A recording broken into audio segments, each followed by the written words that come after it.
Baik, sekarang ini sedang berlangsungnya sesi pertanyaan-pertanyaan jawab lisan. Anda boleh menonton kami menerusi saluran berita RTM ataupun di RTM Klik dan juga penstreaman secara langsung seperti yang tertera di kaca TV anda ketika ini. Baik, menurut aturan urusan mesyuarat waktu pertanyaan-pertanyaan menteri, persoalan pertama berkaitan dengan 7 empangan air berisiko, dan bagi menjawab persoalan tersebut, berdasarkan laporan pemantauan bekalan air 2022, penilaian risiko empangan yang berisiko tinggi mengambil kira usia, rekod paras dan simpanan air empangan serta jumlah loji rawatan air bukanlah keselamatan struktur empangan itu sendiri.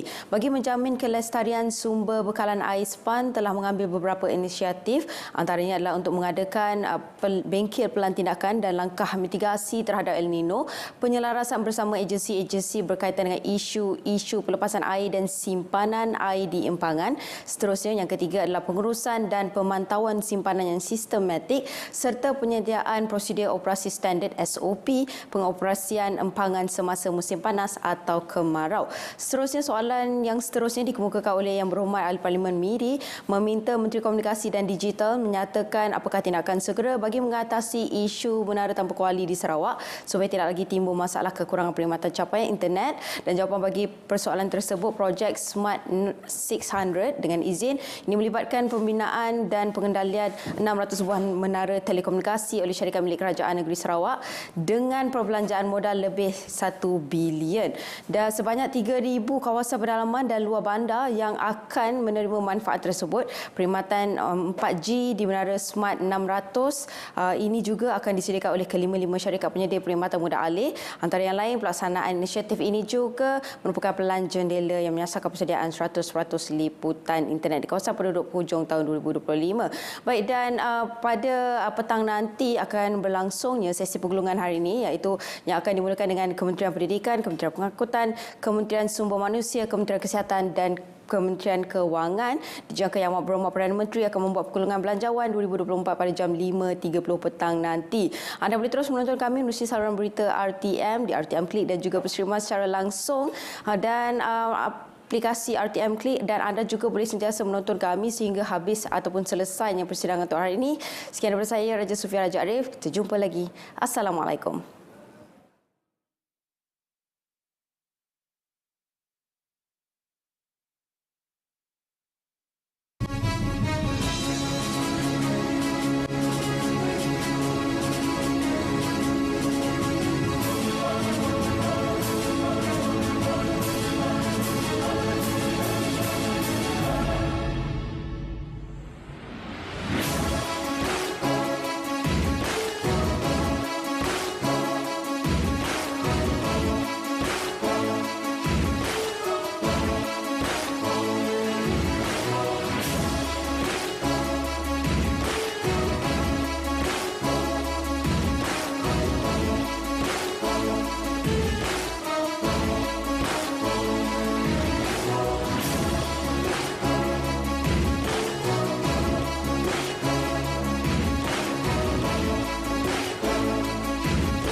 InsyaAllah saya akan ke Pahang untuk lawatan rasmi dan kita akan uruskan ya secara mikro ya sebenarnya, dan insyaAllah petang ni jangan lupa jemput kalau kerau. baik insyaAllah ya. Saya nak ambil kesempatan untuk maklumkan yang Berhormat Kuala Krau ada membangkitkan pada Mac yang lalu dan juga Oktober baru-baru ini masalah yang berulang. Saya telah mendapat maklum balas dan saya telah menyatakan rasa tak puas hati saya kepada kedua-dua pihak Celcom DG dan juga MCMC, kerana ini untuk makluman ahli-ahli yang berhormat, masalah yang kita hadapi pada waktu ini ialah Mandatory Standards on Quality of Service (MSQOS) menetapkan bahawa penyedia perkhidmatan telemudah alih mobile network operator ni dia hanya perlu mencapai kelajuan 2.5 Mbps. Ini satu kadar yang terlalu rendah. Tapi itulah kadar yang termaktub dalam peraturan pada waktu ini. Jadi insya-Allah pihak MCMC sedang merangka semula dan masalah yang dibangkitkan oleh Yang Berhormat sedang dalam penelitian. Pagi ini pun saya bercakap dengan CEO Celcom, meminta beliau untuk meneliti masalah ini. Isunya ialah dia mencapai tahap MSQOS, tapi itu masih tidak mencukupi. Jadi insya-Allah kita akan teliti juga kepada mana-mana ahli Yang Berhormat yang lain. Sekiranya ada masalah yang khusus, boleh rujuk kepada saya untuk kita selesaikan bersama insya-Allah. Ledang. Terima kasih Puan Timbalan Yang di-Pertua. Saya ucap tahniah kepada pihak menteri dan juga kementerian kerana sebenarnya meletakkan satu usaha yang sangat gigih untuk pastikan supaya ada ketersambungan dan juga merapatkan jurang digital dalam negara kita. Saya lebih tertumpu kepada isu penggunaan dana USP, iaitu tabung perkhidmatan sejagat lah yang kita boleh sebutkan. Kerana ini digunakan untuk tujuan jendela, projek jendela. Berapa peratuskah sebenarnya yang telah diperuntukkan untuk program jendela dan bagaimanakah status penggunaan dana USP ini serta apakah tindakan kita untuk memastikan pihak penyedia-penyedia perkhidmatan ini memastikan perkhidmatan diberikan mengikut tempoh yang sesuai, terutamanya apabila menara-menara telah siap dipasang tetapi pihak penyedia perkhidmatan tak menyediakan kelengkapan yang sempurna. Jadi isulah naked tower tadi itu. Terima kasih. Terima kasih Yang Berhormat. Puan Betul, saya tidak ada angka yang khusus mengenai yang diminta oleh Yang Berhormat Ledang, tapi insya-Allah saya akan sediakan secara bertulis sebentar lagi. Tapi yang jelas pada waktu ini kenapa sewaktu saya menjawab soalan nombor 3 NQT tadi, saya menjelaskan bahawa daripada 1661 menara yang telah dirangka di bawah jendela, di bawah yang seperti yang Berhormat sebutkan tadi menggunakan dana USP, Universal Service Provision Fund, kita dapati dari 1661 yang direncana untuk dibina dan disiapkan, 594 telah siap, walau bagaimanapun hanya 141 yang on air. On air ni bermaksud telah berfungsi. Ya, ada jumlah yang masih banyak, 453 yang belum lagi. Daripada jumlah ini, untuk makluman Yang Berhormat dan juga Dewan, terdapat 232 menara yang siap menanti pemasangan peralatan microwave. Ada 196 menanti pemasangan fiber. Fiber ni akan makan masa lebih daripada 9 bulan. Jadi sewaktu saya melawat Kampung Kelebang di Hulu Bernam, ya, kalau tak silap saya, berdekatan dengan Felda Suharto, kita dapati menara itu telah siap tapi tunggu masa 9 bulan. Penduduk kampung, orang kampung kata dah ada menara, kenapa tak ada line? Jadi saya telah mengarahkan MCMC untuk ubah prosedurnya untuk pastikan semua menara yang menunggu fiber sementara waktu dilengkapkan dengan microwave. Menara tunggu fiber ni at least 9 bulan, tapi pemasangan microwave mengambil masa kurang 3 bulan. Jadi insya-Allah 196 menara dengan 232 menara. Jadi kita jangka insya-Allah bermula dalam tempoh 3 bulan ke depan ni ada insya-Allah 453 menara dalam program jendela akan dapat on air. Jadi insya-Allah kita akan uruskan dengan lebih baik. Terima kasih. Yang Berhormat, sekarang tamatlah sesi untuk waktu pertanyaan-pertanyaan bagi jawab lisan pada hari ini. Terima kasih Yang Berhormat.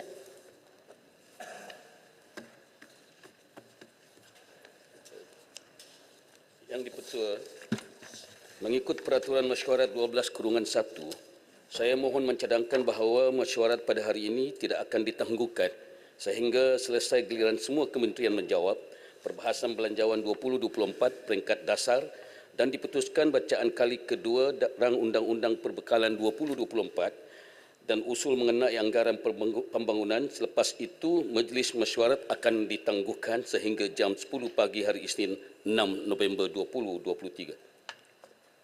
Siapa yang menyokong? Puan Yang di-Pertua, saya mohon untuk menyokong. Ahli-ahli yang berhormat, sekarang saya kemukakan masalah kepada majlis untuk diputuskan. Masalahnya ialah usul seperti yang dikemukakan tadi hendaklah disetujukan. Ahli-ahli yang bersetuju kata bersetuju. Yang tidak kata tidak. Lebih suara bersetuju. Usul disetujukan. Aturan urusan mesyuarat dan usul-usul DR3. 18.1. Boleh? Yang Berhormat Arau. Ya, 18 Tak perlu baca kerana keputusan Yang Tan satu Sri yang berhormat. Speaker sudah dibagi kepada Yang Berhormat Arau. Dan ni saya nak maklum ni. 18.1 yang pertama Minggu Solidariti Palestin.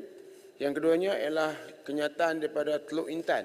Saya telah bawa dan speaker telah menyebut di sini bahawa Menteri Pendidikan akan membuat penggulungan pada hari ini.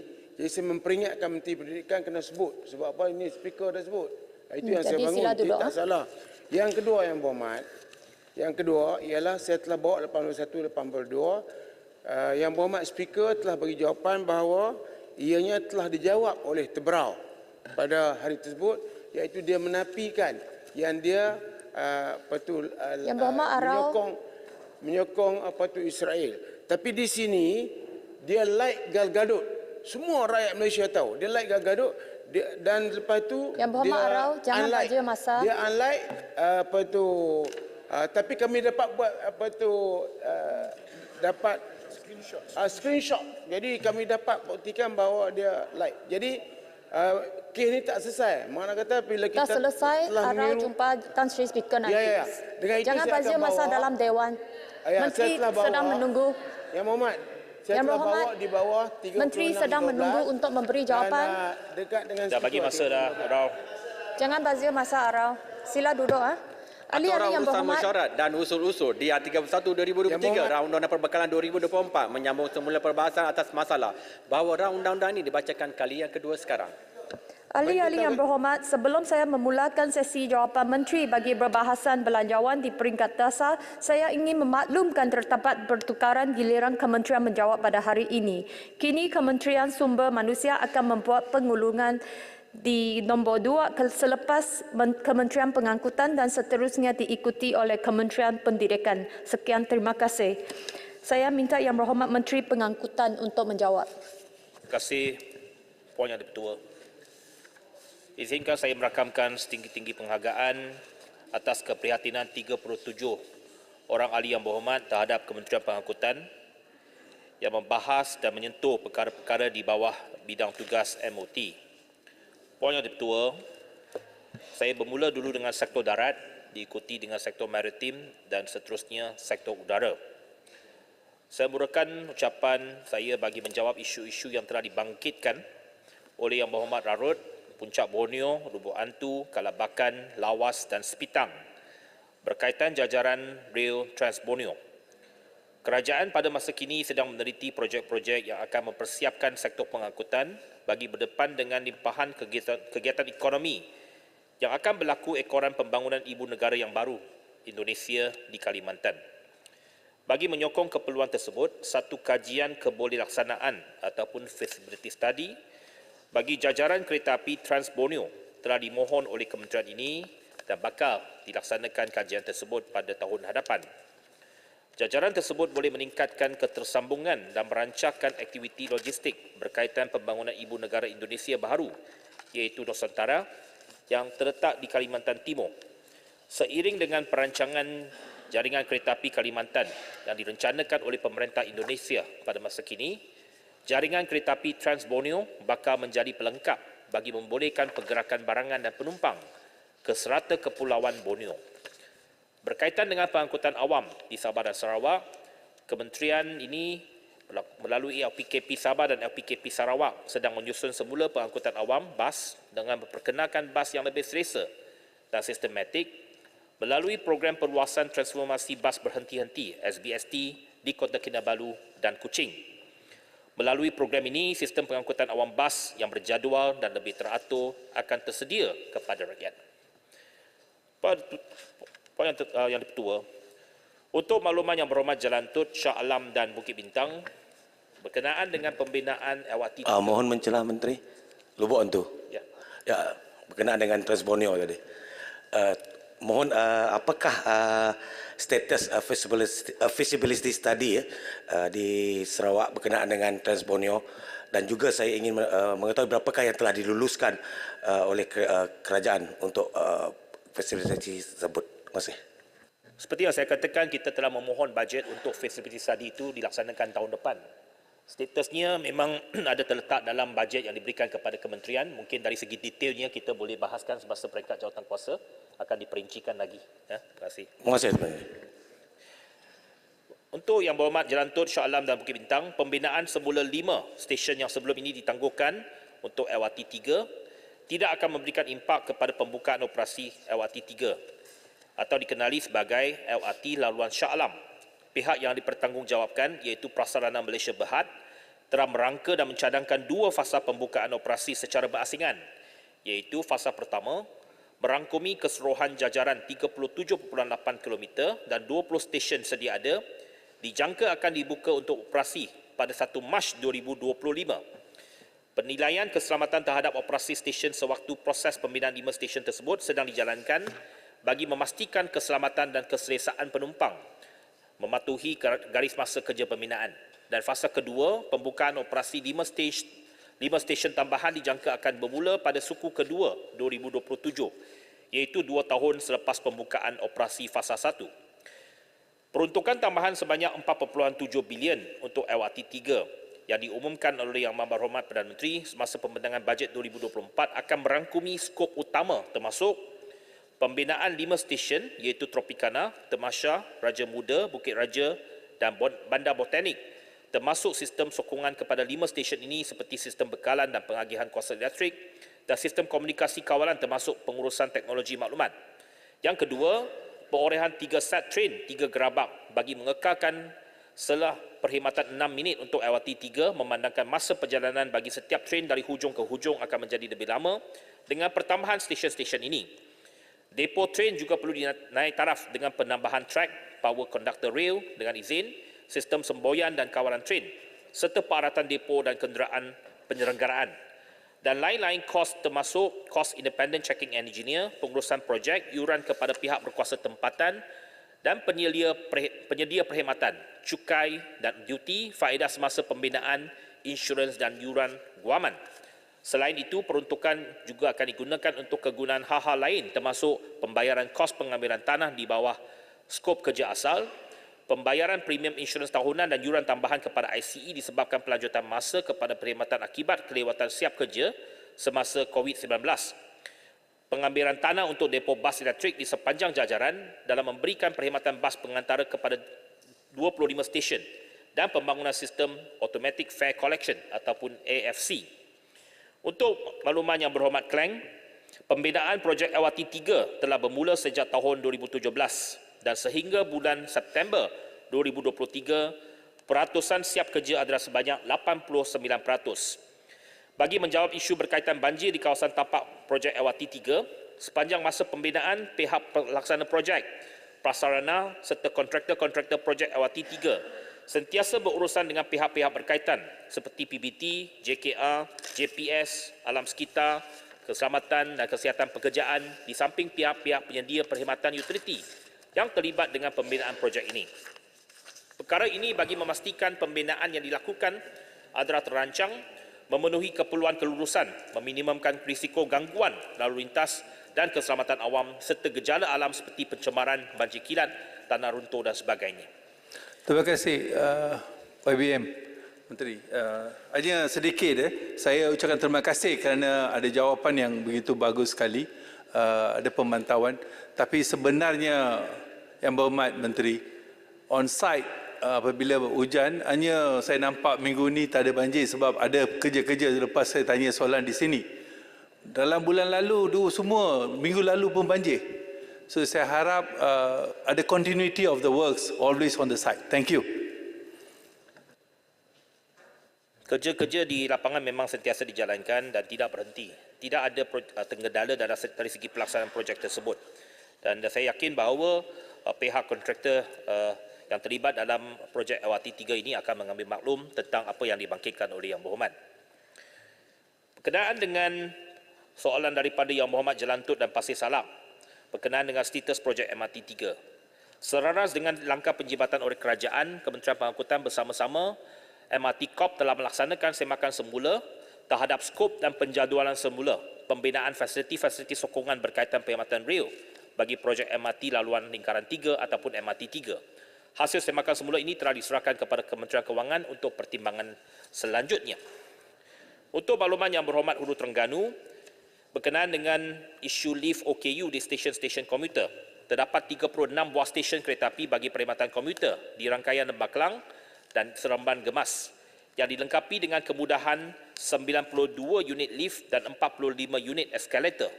Sehingga 23 Oktober 2023, terdapat 5 unit lift dan 3 unit eskalator di 6 buah stesen kereta api terpaksa dihentikan operasi bagi membolehkan kerja-kerja pembaikan dan penggantian komponen rosak serta kerja-kerja naik taraf dilaksanakan. Kemudahan lift dan eskalator yang dihentikan operasi bagi kerja-kerja pembaikan dan penggantian komponen yang rosak melibatkan 1 unit lift di stesen Abdullah Hukum, stesen Mik Valley, stesen UKM, stesen KL Central dan stesen Kampung Batu. Kerja-kerja pembaikan dan penggantian bagi komponen ini dijangka selesai pada bulan Oktober dan bulan November 2023. Bagi kemudahan lift dan eskalator yang akan dinaik taraf, kerja-kerja tersebut dijangka siap pada suku pertama 2024 melibatkan stesen Kajang dan stesen KL Central. Kementerian Pengangkutan melalui RAC dan KTMB sentiasa komited untuk memastikan semua lift dan eskalator di stesen-stesen kereta api seluruh rangkaian dibaiki dengan segera dan berfungsi dengan baik untuk digunakan orang awam, terutamanya bagi warga emas, wanita mengandung dan juga orang kurang upaya. Untuk makluman Yang Berhormat Kulim Bandar Baru, KTMB telah mula melaksanakan inisiatif menambah baik perkhidmatan KTM komuter di sektor utara menerusi peningkatan kekerapan operasi train, terutamanya pada waktu puncak menerusi penambahan 3 set train elektrik berkapasiti 3 coach sejak 15 Februari yang lalu. Menerusi inisiatif ini, jumlah kekerapan operasi train bagi laluan Padang Besar Butterworth ditingkatkan daripada 26 trip sehari kepada 36 trip sehari. Peningkatan operasi train ini dilaksanakan bagi laluan Butterworth Padang Rengas daripada 12 trip kepada 16 trip sehari. Pada masa yang sama, Kementerian Pengangkutan sedang melaksanakan proses perolehan 12 set train elektrik baru berkapasiti 3 coach dan dijangka akan dapat digunakan untuk operasi train pada tahun 2026. Dengan penambahan set train elektrik ini akan dapat meningkatkan lagi kapasiti dan kekerapan train komuter utara pada masa hadapan. Berkaitan dengan kelajuan train, dimaklumkan bahawa kelajuan train komuter sedia ada adalah perkadaran dengan kelajuan yang telah ditetapkan mengikut standard kelajuan operasi yang dibenarkan berdasarkan jenis train dan landasan. Untuk makluman Yang Berhormat Petaling Jaya, berkenaan dengan peraturan kenderaan micromobility, Kementerian Pengangkutan sedang melaksanakan kerjasama strategik dengan PUT untuk memudah cara penggunaan kenderaan micromobility. Satu inisiatif berkaitan adalah program medan uji. Terima kasih. Berkaitan dengan masalah lift yang rosak di stesen LRT dan sebagainya itu, jangka masa yang diambil terlalu panjang. Jadi adakah alternatif untuk nak meringankan orang OKU, orang tua, orang yang uzur untuk menggunakan. Artinya kalau jangka masa pemulihan itu terlalu panjang, jadi membebankan dan menjadikan suatu yang malang bagi OKU dan juga orang tua dan sebagainya. Apakah ada alternatif lain untuk nak mengatasi masalah tersebut? Terima kasih. Tindakan lain yang disediakan ialah kaki tangan KTMB sentiasa ditugaskan untuk membantu golongan OKU ataupun wanita ataupun orang warga emas untuk menjara barang ke landasan sebelah sekiranya kereta api tersebut berada di landasan yang bersebelahan yang memerlukan jambatan. Jadi memang kita tak ada alternatif lain, tetapi seboleh-bolehnya kita akan cuba memudahkan dari segi pergerakan train itu ataupun menggunakan platform yang tak perlu menggunakan jambatan. Itu saja yang saya rasa yang boleh dilaksanakan pada ketika ini. Tetapi sudah tentunya dari segi kemudahan lift dan eskalator kita memang titik beratkan. Berkenaan dengan micromobility, satu inisiatif berkaitan dengan program medan uji regulatory negara untuk micromobility dan Hari Keselamatan Kenderaan Micromobility peringkat kebangsaan telah dilaksanakan pada 12 Mac yang lalu dengan kerjasama PBT di Selangor. Program ini merupakan medan uji pertama yang dilaksanakan untuk pengoperasian kenderaan micromobility. Di bawah program ini, mana-mana PBT yang mempunyai infrastruktur laluan kenderaan micromobility yang selamat dan mematuhi garis panduan perancangan laluan kenderaan micromobility yang telah dibangunkan oleh KPKT melalui agensinya Plan Malaysia, boleh mengemukakan permohonan pengecualian larangan daripada Kementerian Pengangkutan untuk pengoperasian dan penggunaan kenderaan micromobility di lokasi yang ditetapkan.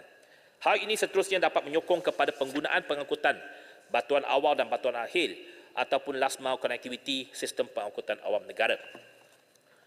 Untuk makluman yang berhormat, Batu, aplikasi MyJPJ telah dilancarkan mulai Februari 2023 dan urus niaga yang ditawarkan dalam aplikasi MyJPJ merangkumi bidaan nombor pendaftaran kenderaan, semakan nombor pendaftaran terkini, semakan dan pembaharuan lesen kenderaan motor, semakan lesen memandu, semakan keputusan ujian, semakan saman, semakan mata demerit, semakan status senarai hitam, JPJ EQ, aduan JPJ dan sejarah transaksi. Pada masa ini, MyJPJ sedang melalui proses penambahbaikan dan akan dipertingkatkan fungsinya selaras dengan matlamat JPJ untuk mendigitalisasikan semua perkhidmatan JPJ melalui saluran digital. Lain-lain urus niaga JPJ dijangka boleh dilaksanakan melalui aplikasi MyJPJ yang ditambah baik menjelang tahun 2025 setelah semua fungsi dan infrastruktur siap dibangun dan disediakan. Kementerian ini memohon kerjasama daripada semua pihak Yang Berhormat untuk memuat turun aplikasi dan menggalakkan rakyat untuk menggunakan aplikasi tersebut untuk merealisasikan dasar pendigitalan JPJ. Yang Berhormat Hulu Terengganu telah mencadangkan supaya kerajaan memberikan reward kepada pengguna jalan raya yang sentiasa mengikut peraturan. Untuk makluman Yang Berhormat, Kementerian Pengangkutan melalui JPJ sentiasa menggalakkan pengguna jalan raya untuk mematuhi peraturan dan mengelakkan pelanggaran undang-undang bagi keselamatan pemanduan individu ataupun pengguna jalan raya yang lain daripada risiko kecederaan parah ataupun kematian. Justru itu, MOT melalui JPJ telah melaksanakan beberapa sistem yang mempunyai elemen kawalan kendiri seperti sistem kejara di mana mereka mematuhi peraturan akan dapat memperbaharui LMM dan LKM tanpa sekatan.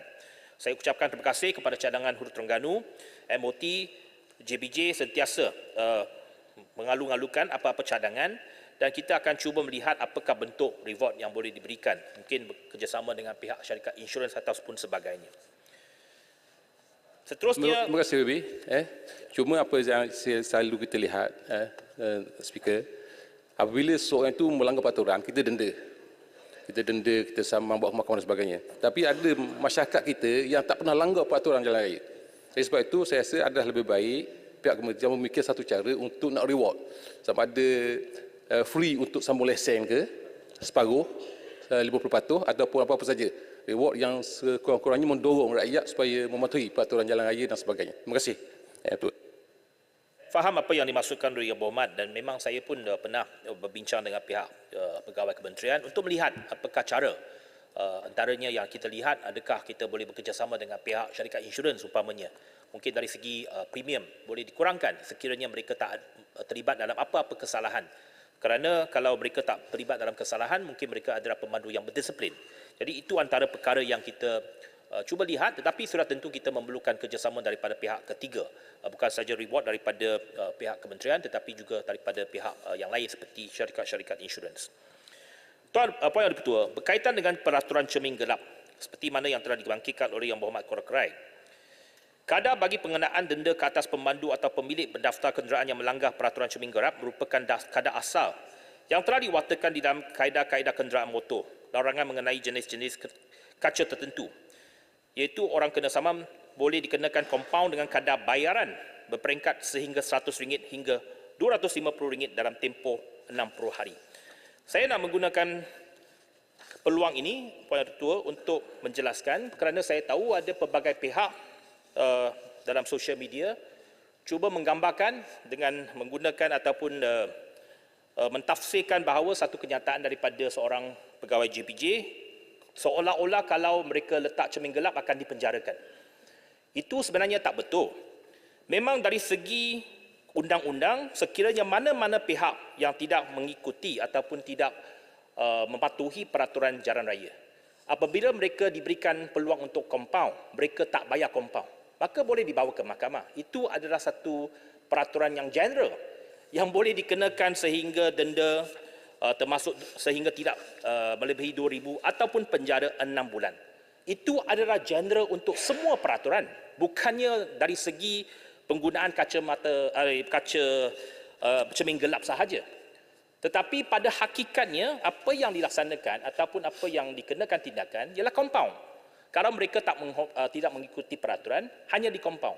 Dan saya telah pun mengesahkan dengan pihak bahagian darat dan juga JPJ bahawa selama ini tidak pernah ada satu kes pun cermin gelap ini dibawa ke mahkamah. Maksudnya tak timbul soal bahawa kalau dia menyalahgunakan cermin gelap itu akan dipenjarakan. Jadi saya harap penjelasan ini dapat mereraikan ataupun memberikan satu penerangan kepada pihak orang ramai bahawa tidaklah sampai kerajaan nak memenjarakan orang sampai nak hantar ke penjara sekiranya menggunakan cermin gelap. Tidak. Malah pada tahun 2019, Puan Yang Dipertua, saya pada ketika itu juga sebagai Menteri Pengangkutan telah pun meliberalisasikan, memudahkan orang ramai untuk menggunakan cermin gelap.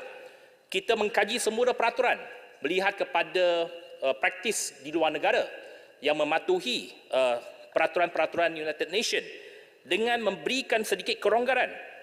Cermin kenderaan hadapan sub-kaedah sekarang ini, kadar keterusannya ialah 70% untuk cermin di depan. Untuk cermin tepi sisi kiri dan kanan pemandu sehingga 50% boleh digelapkan. Untuk cermin sisi belakang dan cermin belakang boleh hitam semua. Ini yang dibenarkan. 2019 yang berhormat Indra Mahkota masih ingat. Saya juga maklumkan kepada Kabinet ketika itu melalui nota jemaah menteri. Telah pun kita ronggakan, benarkan. Sebab ramai yang kata dalam keadaan cuaca panas di negara kita ini belilah kelonggaran dari segi tinted. Ada juga yang tak setuju. Dia kata membahayakan kalau kita gelap semua, nanti kalau ada apa-apa jenayah berlaku tak nampak apa yang berlaku dalam kenderaan. Tapi kita mengambil satu kaedah yang seimbang, iaitu tak gelap semua. Tak gelap semua apabila kalau untuk orang ramai yang tak perlu pun mohon kepada JPJ. Kalau di bahagian belakang mereka boleh gelap semua.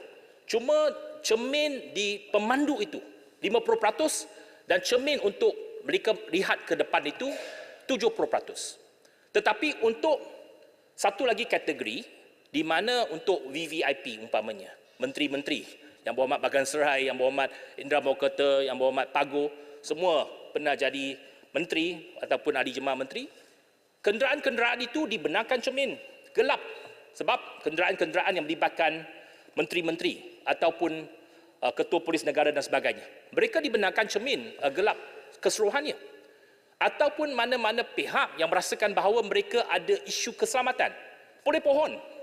Dan saya telah menetapkan dasar pada tahun 2019 lagi. Saya telah membuang budi bicara Menteri Pengangkutan. Dulu Menteri Pengangkutan, sains saja, minit saja, boleh bagi surat kebenaran. Saya pindahkan kuasa itu kepada Ketua Pengarah JPJ. Saya kata, Menteri tak nak terlibat. Nanti ada isu-isu integriti. Saya tak nak terlibat. Sebab saya tahu ramai nak tulis kepada Menteri Pengangkutan. Minta kelonggaran, minta pengecualian. Saya serahkan kepada jawatan kuasa yang dipengerusikan oleh KP JPJ. Mereka buat tapisan dulu. Sesiapa yang layak, dia hantar senarai itu kepada Menteri untuk endorsement. Untuk isu, tetapi bukannya percuma. Katakan ada orang-orang yang kaya, dia ada isu keselamatan, takut diculik dan sebagainya. Dia nak cermin gelap. Dia kena tapis dulu oleh polis. Tapis dulu oleh JPJ. Dah lulus, bawa kepada kepengurusan daripada menteri, tetapi charge dikenakan. Saya kenakan charge RM5,000 untuk 2 tahun. Ramai yang bayar, tak ada masalah. Jadi itu dibenarkan, tetapi dengan bayaran RM5,000. Itu untuk kes-kes yang tertentu. Tetapi untuk orang ramai, seperti yang saya katakan, kadar yang telah dibenarkan itu 70, 50 dan 0 VLT itu telah pun dilaksanakan sejak tahun 2019. Dan untuk mereka yang mungkin ada isu kesihatan, kalau dapat pengesahan doktor, kita dikecualikan, tak perlu bayaran. Silakan. Okey, terima kasih Mohd Menteri, terima kasih Mohd Tuan Yang Dipertua. Saya terima kasih atas jawapan yang telah diberikan oleh Mohd Menteri terhadap isu yang saya bangkitkan. Dan saya bangkitkan isu ini kerana waktu itu laporan media yang cukup meluas terhadap apa yang diumumkan oleh pihak JPJ, dan insya-Allah dengan pengumuman menteri pada hari ini menghilangkan kegusaran rakyat di bawah terhadap penguasaan yang ataupun terhadap apa yang diberikan oleh pihak JPJ di waktu itu.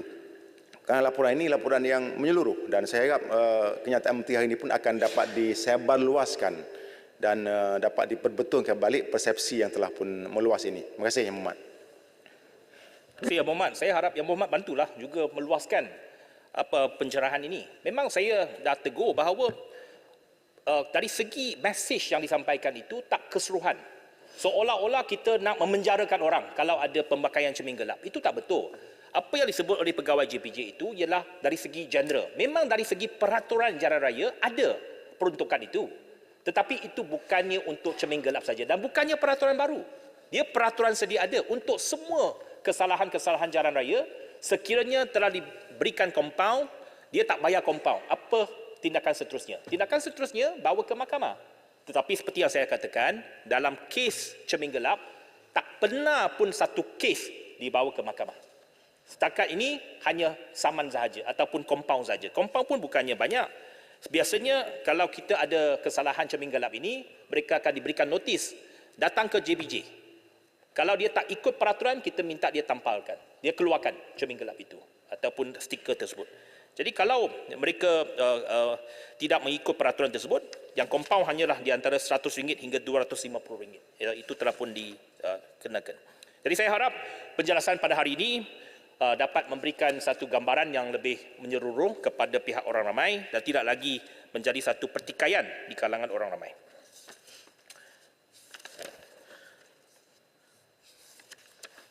Jelutong ada? Pertua berkenaan dengan tambahan bilangan bas di Pulau Pinang. Untuk maklumat Yang Berhormat Jelutong, Kementerian Pengangkutan melalui prasarana mempunyai perancangan untuk menambah jumlah bas yang beroperasi di Pulau Pinang bagi menambah baik perkhidmatan pengangkutan awam. Menerusi Rapid Penang, bilangan operasi harian bas sedang ditambah daripada 154 buah bas pada Januari 2023 kepada 237 buah bas secara berperingkat. Rapid Bus optimis untuk terus berusaha menambah baik bilangan bas di Pulau Pinang kepada 252 buah bas sehari. Dengan proses penambahan ini dijangka selesai pada suku keempat tahun 2023. Yang Berhormat Menteri. Terima kasih di atas makluman itu. Cuma saya ingin merakamkan bahawa sejak Yang Berhormat Menteri menjadi Menteri Pengangkutan, Pulau Pinang telah menerima limpahan daripada kerajaan persekutuan seperti tambahan perkhidmatan feri yang baru, ada berita baik juga mengenai perluasan dan naik taraf lapangan terbang antarabangsa Pulau Pinang dan juga makluman yang telah baru diberikan iaitu penambahan bas.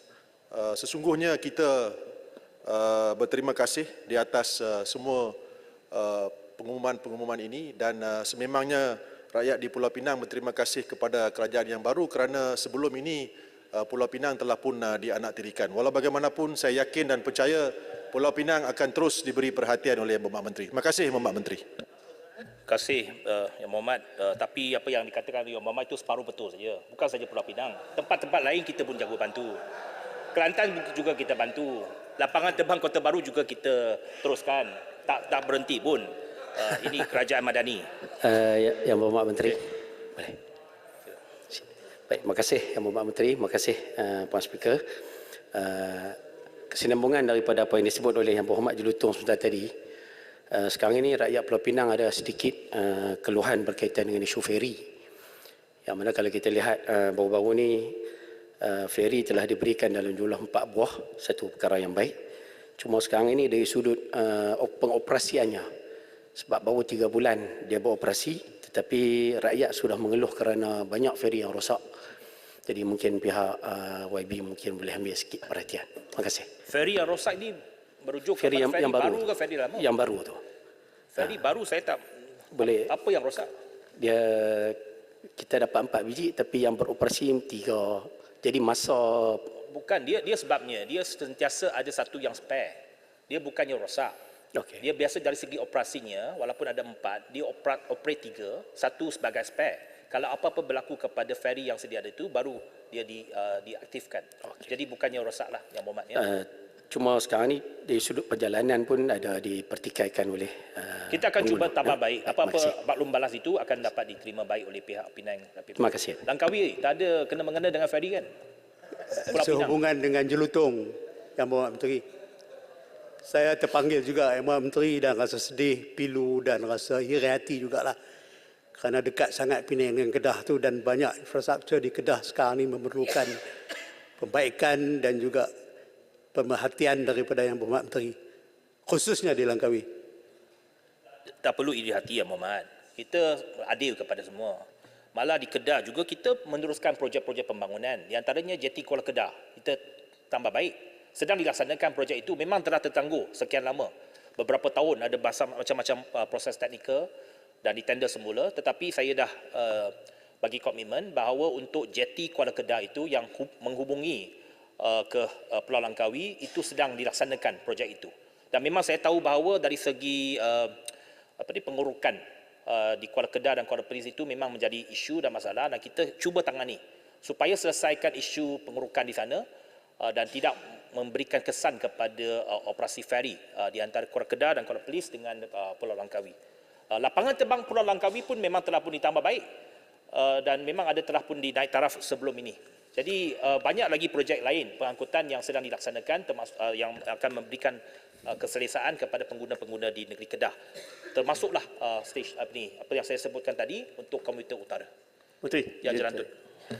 Dalam mesyuarat jawatankuasa khas, kita ada membincangkan juga tentang JT Kuala Kedah tadi yang disebut oleh pihak Menteri tadi. Ada sedikit kekurangan keuangan dalam 25 ke 26 juta dalam projek keseluruhan tersebut. Jadi saya mohon kepada pihak Kementerian Terbabit untuk reconsider untuk menambah jumlah tersebut supaya projek itu dapat dijalankan dengan baik. Maklum, apa yang kekurangan itu memang kita akan cuba berbincang dengan pihak Kementerian Keuangan. Memang saya tahu bahawa projek Kuala Kedah, JT Kuala Kedah ini telah lama tertangguh. Dah 2 kali saya buat pengumuman, tahun 2019 saya dah buat pengumuman, tetapi malangnya tidak dapat berjalan dengan baik. Ada proses tender semula. Tahun ini saya telah memberikan pengumuman semula bahawa projek ini akan diteruskan. Dan apa-apa saja kekurangan kita akan cuba bincang dengan pihak Kementerian Keuangan supaya tidak memberikan kesan kepada pelaksanaan projek ini. Saya nak masuk kepada isu ataupun topik perolehan bas elektrik. Untuk makluman Yang Berhormat Puchong, pihak Prasarana Malaysia Berhad dipertanggungjawabkan untuk menyediakan perkhidmatan feeder bus bagi keperluan LRT 3. Prasarana telah melangkah dan mencadangkan sebanyak 150 buah bas elektrik dan 3 depo bas diperlukan bagi memenuhi keperluan first mile and last mile sepanjang jajaran LRT 3. Pecahan kos yang terlibat adalah seperti berikut. Kos perorehan 150 buah bas elektrik adalah dijangka sebanyak 210 juta berdasarkan harga pasaran semasa. Itu anggaran sajalah. Dia tak semestinya sampai ke harga tersebut, tetapi sebagai anggaran. Kos pembinaan 3 depo bas elektrik yang dilengkap dengan peralatan penyelenggaraan dan port pengecasan bas elektrik adalah sebanyak 390 juta ringgit. Itu pun anggaran. Memang dia tak ada value management lagi. Memang dari segi anggaran saja dan kita cuba rendahkan kos tersebut. Ia juga merangkumi pembinaan tempat parkir bas berbumbung, bas washing plant dengan izin, bangunan bekalan kuasa TMB dan lain-lain fasiliti berkenaan. Anggaran kos ini adalah tidak termasuk kos pengambilan tanah untuk 2 depo bas di sekitar Klang. Walau bagaimanapun, pengambilan tanah tidak diperlukan jika terbukti 2 lokasi cadangan depo bas di Shah Alam dan Johan Setia adalah sesuai di mana status tanah tersebut adalah milik kerajaan. Untuk makluman, depo bas sedia ada telah mencapai kapasiti maksima dan tidak dapat dinaik taraf di samping kedudukan yang tidak strategik bagi bas perantara elektrik kerana perjauhan dengan jajaran LRT 3. Namun demikian, Kementerian Pengangkutan melalui Prasarana akan mengkaji sedalam-dalamnya keperluan sebenar saiz dan bilangan depo bas yang diperlukan sebelum keputusan muktamad diambil. Cadangan perolehan bas secara model pajakan. Memang kita mengenal pasti bahawa penggunaan bas EV ini terutama di Lembah Kelang berpotensi sebagai satu wahana dalam pengurangan pelepasan karbon.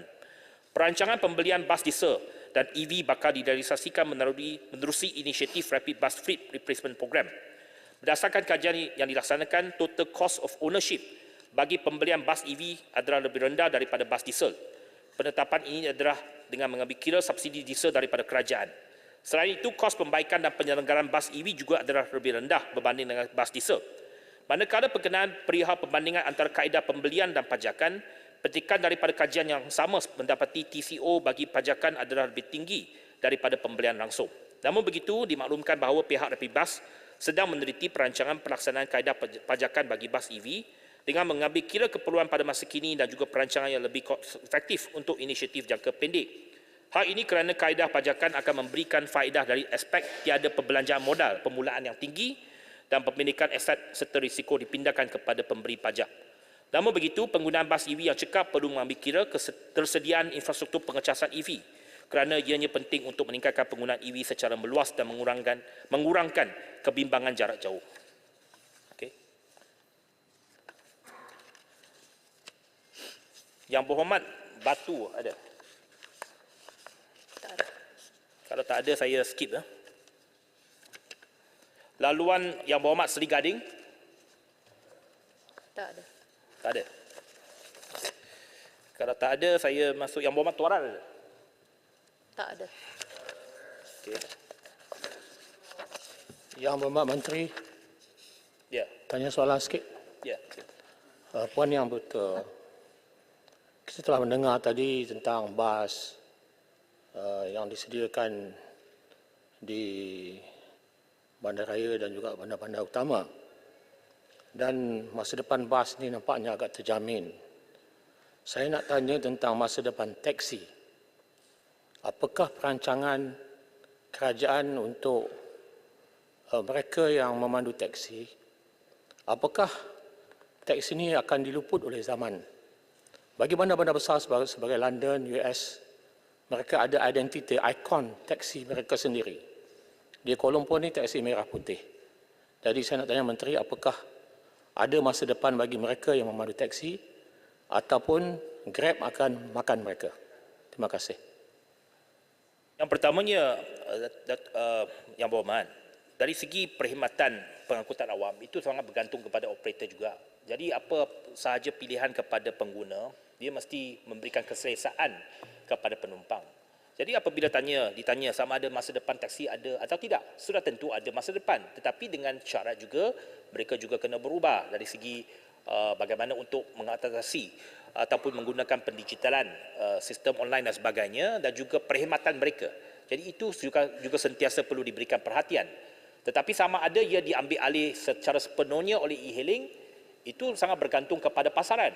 Jadi dalam sistem ataupun dasar yang telah pun kita laksanakan di negara kita, kita membenarkan kedua-dua mod ini untuk beroperasi secara bersama, iaitu taksi dan juga e-hailing. Dan untuk taksi, mereka juga boleh menawarkan perkhidmatan mereka melalui aplikasi e-hailing. Jadi tak betul mengatakan bahawa Grab saja, tetapi kerana e-hailing bukannya pasal Grab saja. Grab itu salah satu syarikat. Tetapi konsep e-hailing itu memang telah menjadi satu pilihan kepada ramai penumpang pada hari ini. Jadi saya harap bahawa Yang Berhormat juga boleh memberikan pandangan-pandangan ataupun cadangan-cadangan bagaimana kita dapat menambah baik perkhidmatan taksi ini supaya kebajikan pemandu-pemandu taksi juga dapat diberikan perhatian. Okay. Puan Ketua, saya masuk kepada isu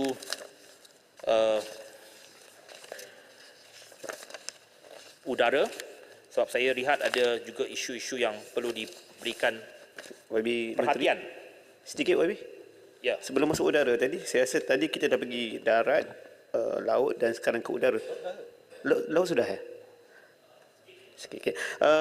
Saya ada bertanya tentang bagaimana dengan kes rakan-rakan pemandu lori kita sekarang ini sedang berbuat piket di Kelantan, Terengganu dan juga Pahang.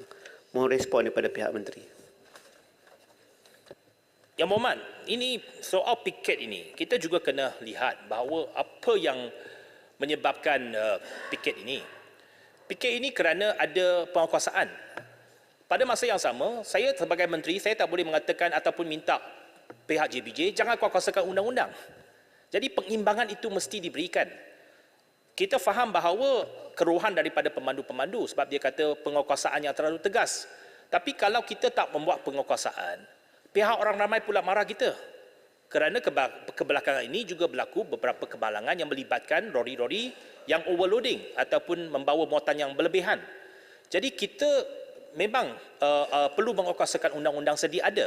Tetapi pada masa yang sama kita juga engage. Pihak JBJ juga buat engagement dengan persatuan lori tipper umpamanya. Untuk mencari satu kaedah bagaimana membolehkan supaya operasi mereka berjalan dengan lebih lancar. Pada masa yang sama, isu undang-undang juga dipatuhi. Itu sesuatu yang kita laksanakan dan saya yakin bahawa kita cuba cari jalan penyelesaian yang baik. supaya ia memberikan satu keadaan di mana pihak operator ataupun pemandu lori boleh membawa lori mereka dan beroperasi seperti biasa. Pada masa yang sama, pihak orang lain juga dapat dijamin keselamatannya. Jadi saya berharap Yang Berhormat, dalam perkara ini kita lihat kedua-dua belah. Supaya jangan lihat bahawa pihak penguasaan apabila dijalankan penguasaan yang tegas, maka kita juga menekan supaya jangan dibuat penguasaan. So, kalau begitu, itu mesej yang salah juga kepada pegawai-pegawai kita penguasaan, kerana mereka menjalankan tugas untuk mengkuatkuasakan undang-undang supaya apa yang berlaku yang menyebabkan kemalangan-kemalangan ini dapat dihindarkan. Jadi saya harap ada satu pengimbangan dalam pertimbangan tersebut. Sikit, Menteri, sikit. Dalam ucapan saya pun, Yang Berhormat Menteri, kita tidak menyebelahi mana-mana pihak.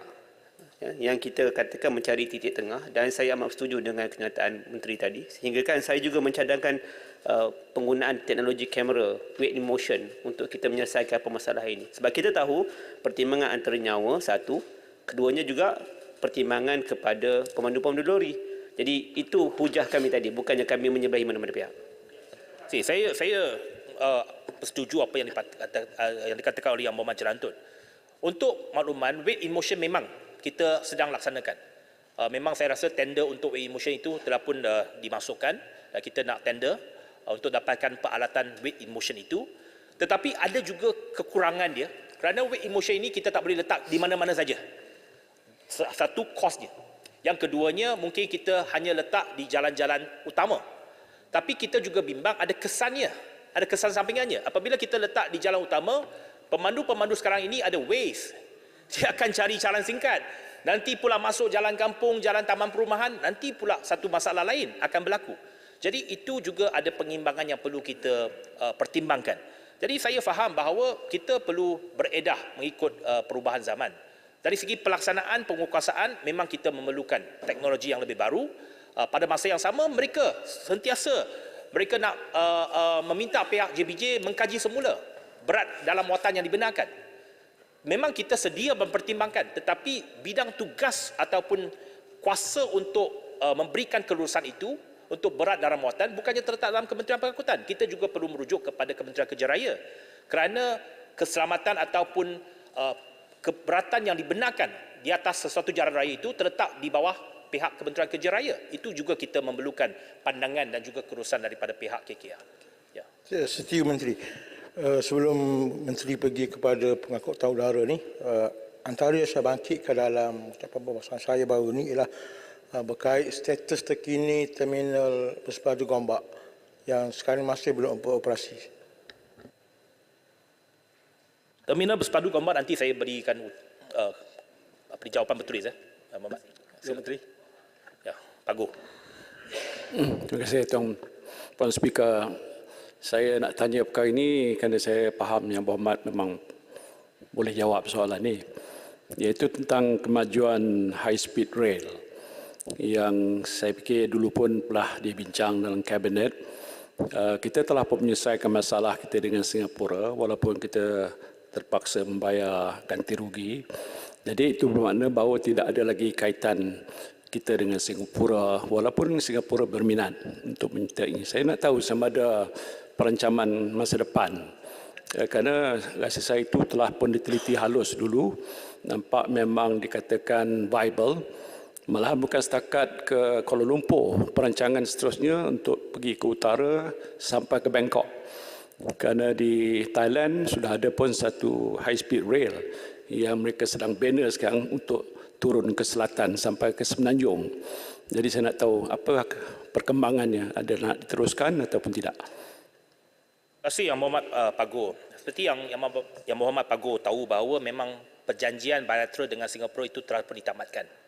Apabila semasa zaman pentadbiran Yang Berhormat Pak Go telah pun memutuskan supaya perjanjian itu ditamatkan dan pampasan telah pun diberikan kepada pihak Singapura. Jadi kita bebas untuk menentukan hari tuju yang baru.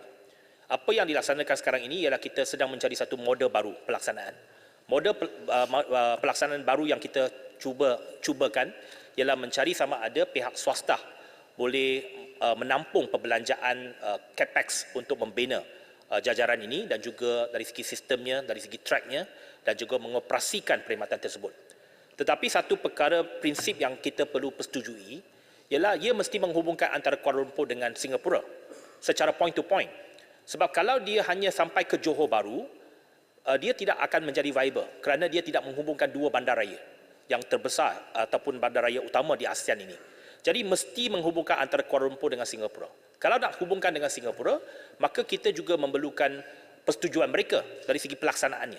Setakat ini, walaupun baru-baru ini, beberapa hari yang lalu kita telah mengadakan leadership retreat dengan pihak Singapura, perkara ini masih belum dibincangkan kerana kita pada ketika ini, pihak Malaysia melalui MyHSR Corp sedang melaksanakan RFI, Request for Information, yang memang telah pun berlalu beberapa bulan. Banyak syarikat yang berminat, mereka telah menghantar proposal. Ada yang minta supaya diberikan sedikit masa lagi untuk mereka mengutamakan cadangan mereka. Kita sedang pertimbangkan sama ada diberikan masa tambahan. Tapi kita nak mencari satu kaedah pembiayaan yang sesuai terlebih dahulu sebelum kita pergi mencadangkannya kepada pihak Singapura. Seperti yang dipertimbangkan sebelum ini. Mengapa kita nak lihat kembali model pelaksanaannya? Kerana kita tahu bahawa sebahagian besar track di antara HSR ini terletak dalam bumi Malaysia. Jadi sudah tentunya kita nak melihat satu model pembiayaan yang lebih memberikan kelebihan kepada negara kita. Tetapi pada masa yang sama, apa sahaja pengoperasian track ini juga memerlukan persetujuan daripada pihak Singapura. Jadi kita kena cari satu kaedah di mana ia boleh dipersetujui oleh kedua-dua pihak. Setakat ini RFI sedang dijalankan. Apabila siapnya RFI ini akan kita bentangkan kepada kabinet. Kalau kabinet bersetuju, maka kita akan berbincang dengan pihak Singapura. Saya rasa Yang Berhormat, pada tahap ini kita hanya fokus dulu kepada di antara Kuala Lumpur ke Singapura. Kuala Lumpur ke Bangkok itu mungkin fasa kedua yang memerlukan satu capex yang lebih tinggi, jauh lebih tinggi daripada apa yang untuk diperlukan untuk Singapura. Untuk KL Singapura pun saya rasa bukannya mudah untuk sektor swasta untuk membiayai keseluruhannya, tetapi kita terbuka untuk menerima cadangan-cadangan yang ingin disampaikan. Menteri, sekali lagi. Sebab saya ada 5 minit lagi saja, Yang Berhormat. Ringkas. Berkaitan dengan isu Mondori tadi itu, saya setuju apa dijawab oleh Menteri berkaitan dengan penguasaan dan sebagainya. Cuma harapan kita lah di dalam parlimen ini dalam keadaan rakyat serba susah sekarang.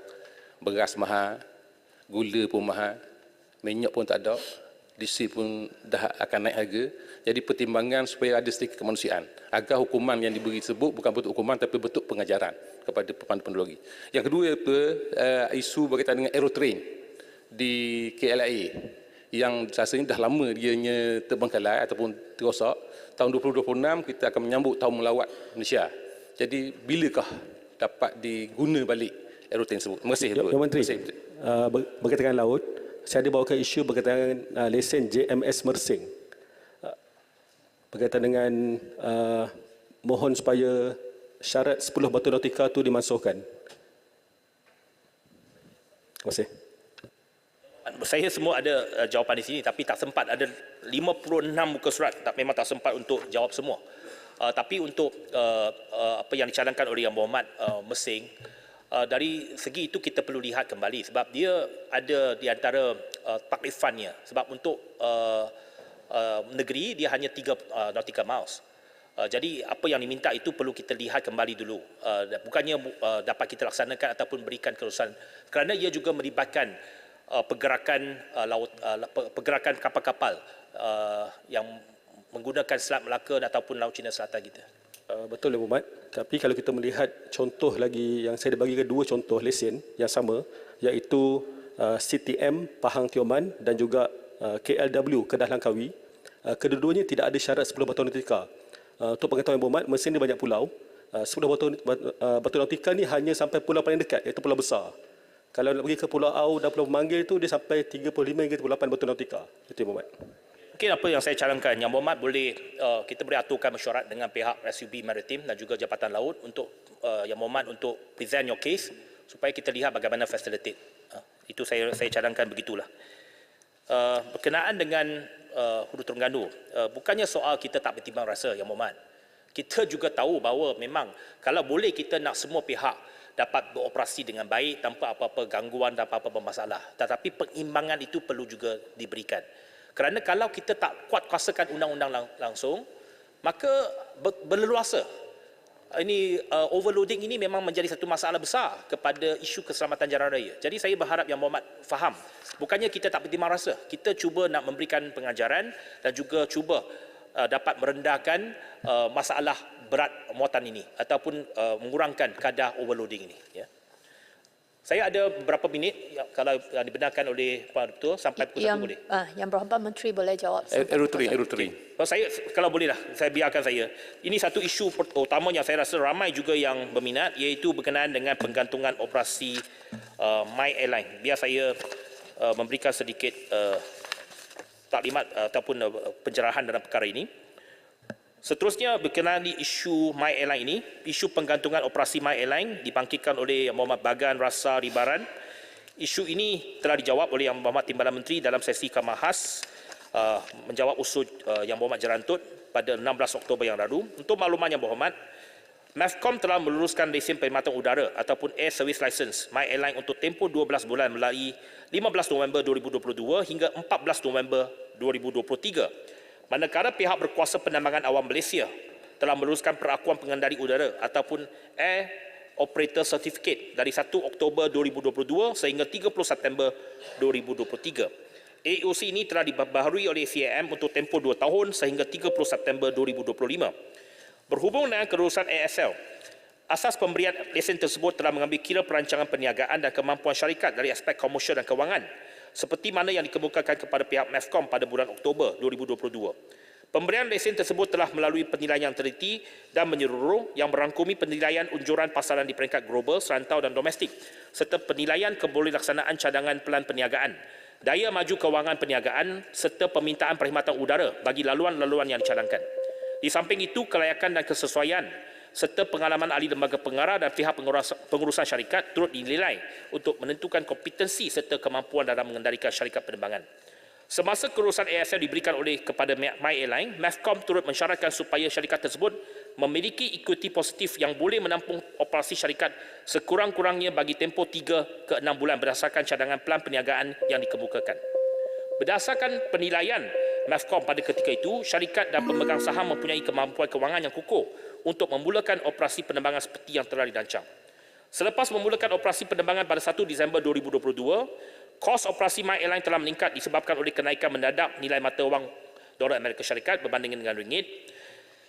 Pada bulan seperti yang diunjurkan ialah RM4.30 berbanding US dollar, tetapi sebenarnya ialah RM4.68 pada bulan September. Kebanyakan transaksi My Airline adalah dalam mata wang USD, termasuk bayaran pesawat, aircraft lease dan bahan api, yang juga telah mengalami peningkatan dari $113 setung kepada $131 setung. Berdasarkan analisa yang dilakukan oleh pihak MAVCOM berkenaan operasi dan kewangan My Airline pada 3 Oktober, syarikat penerbangan tersebut tidak menunjukkan tanda-tanda masalah kewangan yang meruncing sehingga boleh menyebabkan penggantungan operasi. Ini dapat dilihat antara lainnya daripada aspek penjadualan semula penerbangan yang minimal dan bayaran balik kepada pengguna yang disempurnakan dalam masa yang ditetapkan. Malah My Airline turut mempunyai rancangan untuk memperluaskan operasinya kepada 12 pesawat dari 8 pesawat menjelang akhir tahun 2023. My Airline telah memaklumkan kepada MAVCOM pada 9 Oktober bahawa pihak syarikat sedang memuktamadkan penjualan saham kepada pelabur baru dalam dan luar negara. Namun sehingga pembatalan operasinya, My Airline masih belum berjaya memuktamadkannya. Kedudukan ini memberikan implikasi kepada syarikat untuk membiayai operasi harian. Sehubung dengan itu, pihak syarikat telah mengambil keputusan untuk menggantung operasinya secara serta-merta tanpa memberikan sebarang notifikasi awal kepada pihak kementerian serta agensi-agensi kawal selia dan penumpang. Bagi maksud pengeluaran pembaharuan pengakuan pengendali udara oleh CAM bagi tempoh 1 Oktober 2022 hingga 30 September 2023, setelah melaksanakan pemeriksaan audit teknikal terhadap syarikat pada 29 Mei 2023 sehingga 1 Jun 2023, CAM telah meluluskan pembaharuan AOC kepada syarikat My Airline untuk tempoh 2 tahun bermula 1 Oktober 2023. Maksudnya, Puan Ketua, penilaian ataupun pemeriksaan audit teknikal yang dibuat ke atas My Airline oleh CAM dilaksanakan pada bulan Mei. Dia bukannya 2-3 hari sebelum pemberhentian operasi. Audit telah dilaksanakan lebih awal dan didapati bahawa mereka pas audit tersebut, maka lesen AOC dibenarkan ataupun diluluskan oleh CAM. Pemeriksaan audit teknikal CAM dilaksanakan dengan teliti dan cermat seperti mana piawaian antarabangsa yang ditetapkan oleh IKO. Pemeriksaan audit tersebut adalah bagi menilai kapasiti dan kecekapan dalam aspek pengangkutan udara, komersial, operasi dan kelayakan terbang. Antara aspek-aspek yang dinilai adalah sistem pengurusan dan organisasi, penyelenggaraan dan kelayakan terbang, keselamatan dan operasi kabin.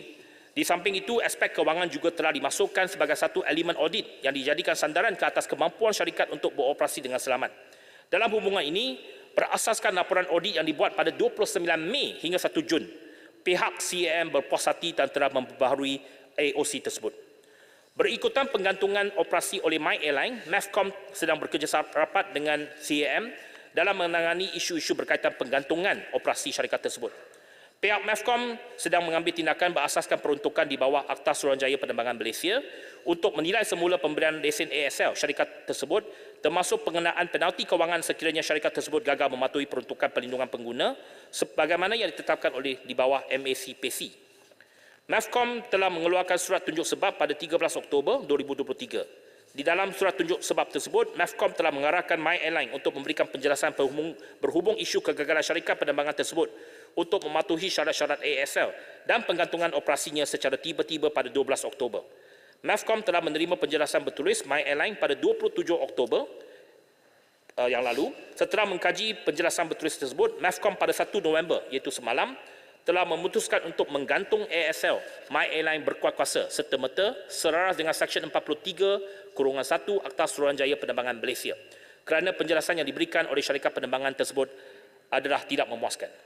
Pada masa yang sama, berdasarkan Peraturan 193/3 Peraturan Penerbangan Awam 2016, CAM telah menggantung sementara AOC syarikat My Airline berkuat kuasa 16 Oktober bagi tempoh 90 hari sementara menunggu hasil siasatan lanjut. Penggantungan sementara operasi My Airline pada 12 Oktober tanpa pemakluman awal kepada CAM telah menimbulkan kebimbangan serius terhadap keselamatan awam dan integriti keseluruhan operasi penerbangan awam di Malaysia. Audit keselamatan terperinci akan dijalankan ke atas My Airline semasa penggantungan sementara ini untuk menilai semula keupayaan syarikat penerbangan itu. Berdasarkan data terkini yang diterima daripada My Airline, penggantungan operasi ini telah menjejaskan 117,461 penumpang yang telah pun memberi tiket penerbangan yang ditawarkan oleh syarikat tersebut bagi 7 laluan domestik dan 2 laluan antarabangsa iaitu Kuala Lumpur Pulau Pinang, Kuala Lumpur Kota Baru, Kuala Lumpur Langkawi, Kuala Lumpur Kota Kinabalu, Kuala Lumpur Tawau, Kuala Lumpur Kuching, Kota Kinabalu Tawau dan Kuala Lumpur Bangkok dan Dommuang, Kuala Lumpur Dommuang, Thailand. Jumlah harga tiket yang telah dijual sehingga bulan Mac 2024 adalah sebanyak RM22,90,148. Berhubung dengan bantuan kepada pelanggan yang terkesan ekoran penggantungan operasi My Airline, sukacita saya maklumkan kepada Yang Berhormat bahawa MOT melalui MEFCOM akan memastikan semua aduan terhadap My Airline diambil tindakan dan diselesaikan seperti mana yang ditetapkan di bawah Kod Perlindungan Pengguna Penerbangan Malaysia 2016 yang telah diperkenalkan dan dikuatkuasakan mulai 1 Julai 2016. MOT melalui MEFCOM sedang memantau situasi ini dengan rapat dan akan memastikan semua aduan serta isu yang dibangkitkan oleh penumpang yang terjejas disebabkan penggantungan operasi My Airline dapat diselesaikan sepenuhnya. My Airline telah memberi jaminan kepada MEFCOM bahawa mereka akan menunaikan kewajipan untuk membuat bayaran balik kepada penumpang yang terjejas. Pihak MEFCOM juga telah mengadakan perbincangan bersama pihak Bank Negara Malaysia berkenaan isu pembayaran balik kepada pelanggan yang terjejas dalam hal ini. Pihak Bank Negara telah mengesahkan bahawa bagi penumpang yang telah membeli tiket melalui kad kredit, kad debit ataupun direct debit, boleh menuntut pembayaran balik melalui proses chargeback sekiranya tarikh perjalanannya telah luput dengan menghubungi My Airline ataupun menghubungi bank mereka sendiri. Akhir sekali, pihak kementerian sekali lagi ingin memberikan komitmen bahawa Kementerian Pengangkutan melalui MEFCOM dan CAM akan terus mengutamakan kepentingan dan keselamatan pengguna pada setiap masa. Pihak kementerian akan terus memantau situasi semasa sehingga isu berkaitan penggantungan operasi ini diselesaikan sepenuhnya. Puan Ketua, saya telah mengambil masa yang lebih lama daripada yang diperuntukkan dan saya sekali lagi mengucapkan terima kasih kepada semua ahli yang berhormat yang telah pun membangkitkan dan membahaskan isu-isu Kementerian Pengangkutan. Ada banyak lagi isu yang tak sempat saya jawab. Kita ada satu ruang lagi iaitu semasa peringkat jawatan kuasa yang boleh kita lebih teliti lagi perbahasannya dan isu-isu yang tak sempat saya jawab kita akan berikan notis secara bertulis. Terima kasih. Menteri, boleh Terima slip. kasih. Boleh slip masuk. pasal Masa Ipoh sudah Airport. tamat. Masa sudah tamat. Terima kasih Yang Berhormat Menteri. Ahli-ahli Yang Berhormat memandangkan sekarang jam telah menunjukkan pukul 1:04 tengah hari. Saya menangguhkan mesyuarat sekarang dan akan bersambung semula jam 2:30 petang. Terima kasih.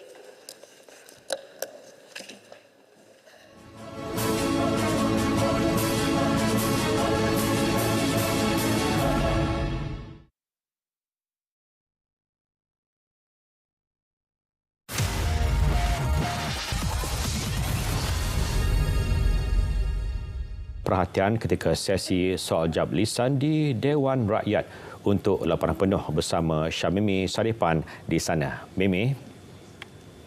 Syah Musa, terima kasih. Baik, Dewan dimaklumkan sekiranya kuota minyak masak paket subsidi dinaikkan. Tindakan